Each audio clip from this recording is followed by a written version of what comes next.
We go back to the WNBA. Why? Don't ask me. After getting drilled by a player named Kennedy, That is true. ESPN calling her out because she's white again, It's true.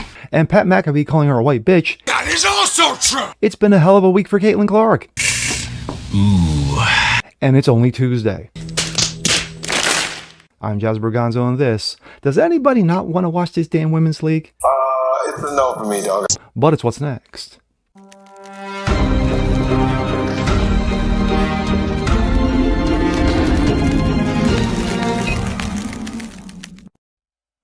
Hey guys, Jazz Berganzo, what's next? Your daily dose.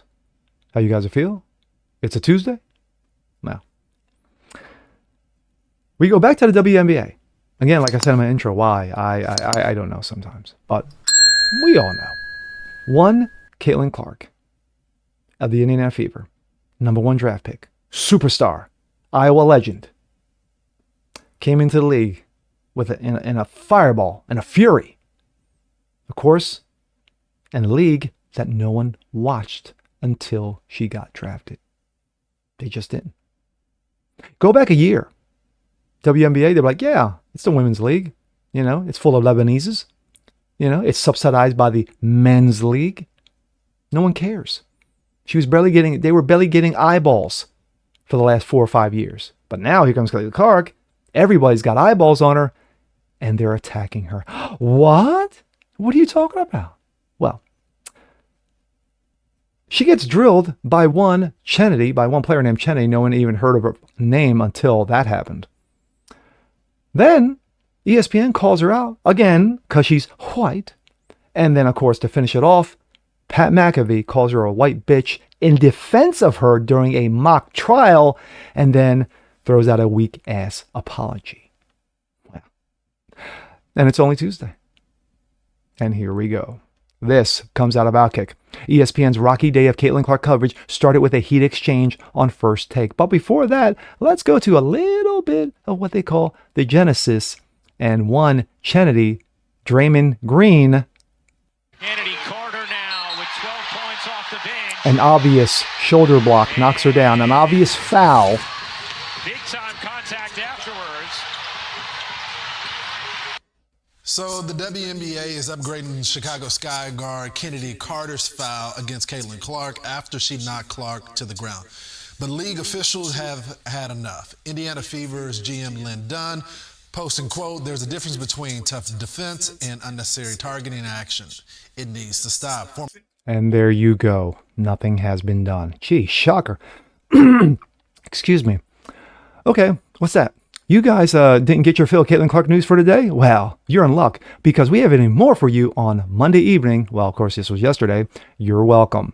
This one comes courtesy of ESPN's First Take, in which some took valuable airtime away from LeBron James. Oh, LeBron not getting the love. And Dallas Cowboys this morning to talk about all things Caitlin Clark. Everything was just going fine until, of course, it wasn't. The show went south in a hurry when Stephen A. Smith and Monica McNutt, what a name, got into a little squabble on how much First Take covers the WNBA. Like all of us, they haven't until Caitlin Clark, of course. Shall we? We're talking about them maximizing great potential. And because we bring that up and talk about what potentially might get in their way, which we do to men all the time, now we got to sit up here and watch every syllable. I resent that, and I'll leave it at that. All right, so let me, I know we got to go to break.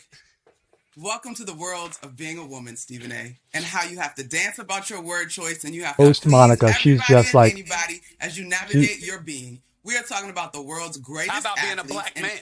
she did a Picard. Okay, Being black. hold on 1 second. Have you So this is what I'm saying to y'all, though, and I know we got to go to break. And we didn't necessarily go there, and maybe we should. There are so many layers in this conversation around the way that it's being discussed. When you no.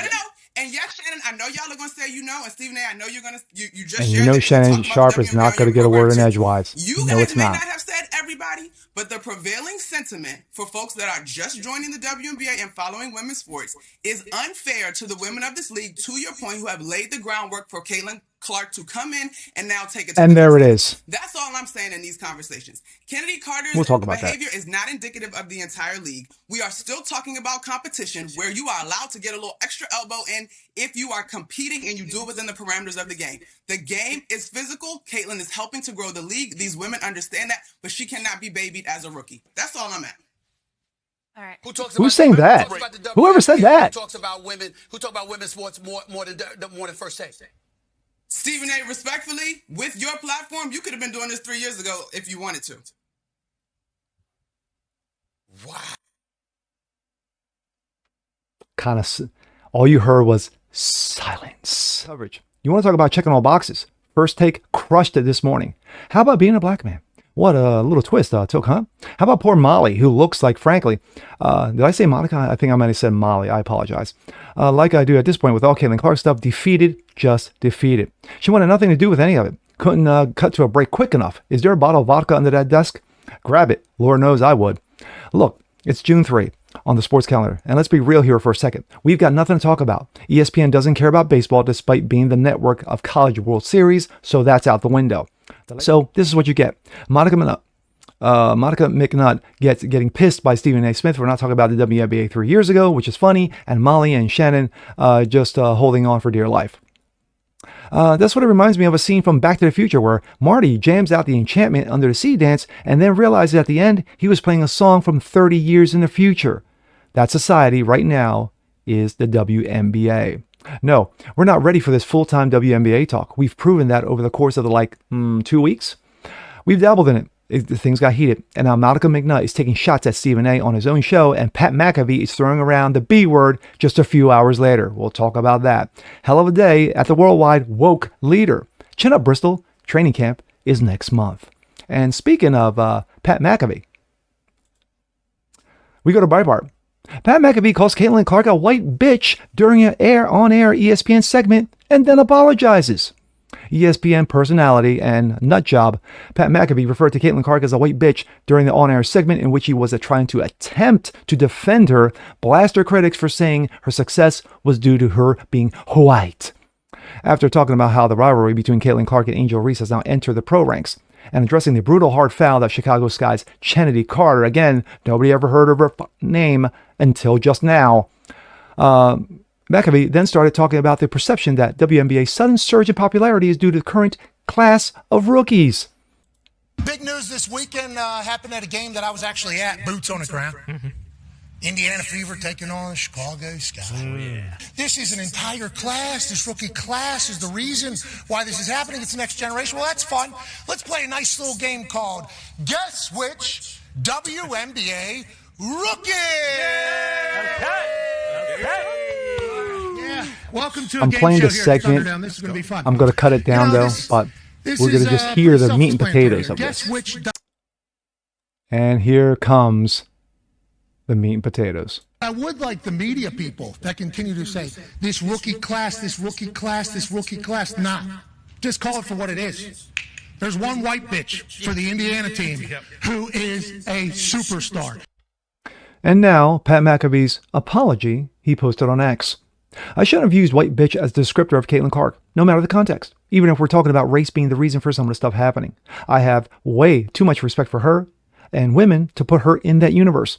My intentions were saying that it was complimentary, just like the entire segment. But a lot of folks are saying that it certainly wasn't that at all.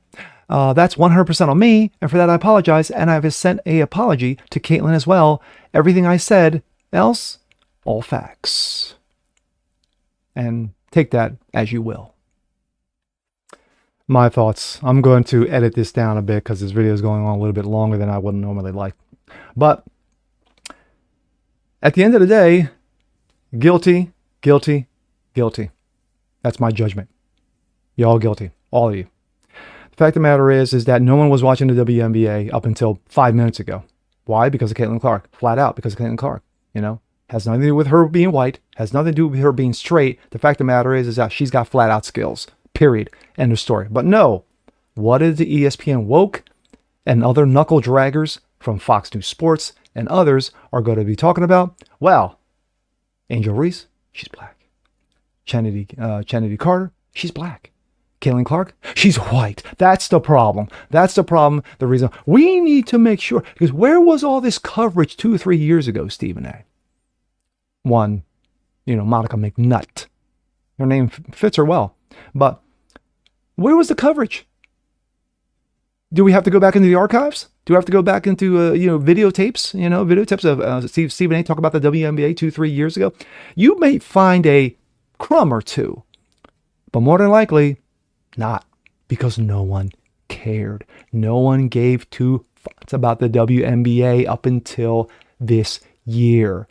Nothing detrimental to say about Sue Bird or DeRossi, if that's her name, if I'm mispronouncing her name, or Cheryl Swoops, or other great, great women players in the league's past and current. No one is saying that. But fact of the matter is, Caitlin Clark is your future. She's the only one that's going to get you out of the red. You guys haven't made shit as a profit for what, 25 years now? Now you have an opportunity to do so and get out from under the men's league and actually get out of that shadow and say, hey, we can be on par, not skill-wise or what have you, I'm just saying, but as far as, you know what, you can watch us too. We can be entertainment too. No, she's white. She's white. She's white. And players are going to resent that. That not only because she's white, because she's good. She's the female Larry Bird. And guess what? When Larry came into the league, they weren't too hot on him either. But basically, he smacked them all down. Why? Because he flat out had skills. And even Magic, his best friend, knew it at the time. Damn, this dude is good. And the league is going to know it. Her players, her own teammates need to step up. They need to step up and have her back. Because if they're going to send out, Kennedy, Draymond Green goons after her, she's standing there and she gets shoulder blocked and knocked on her ass, and not one player of her own teammates, not one of the Fever, stand up and rush the court, and get in her face and defend her. That's bullshit. That I call bullshit on. Because if this were the men's league, oh no, they would have been jumping off the benches. Just saying. And with that being said, I'm Jazz Berganzo. This is What's Next. Want to see more like this? Please leave a comment below. Like it, share it, subscribe to it. Hit that notification bell so you guys never miss a thing. Continue watching, spreading the show. Appreciate you guys as always. And we'll see you next time. Peace.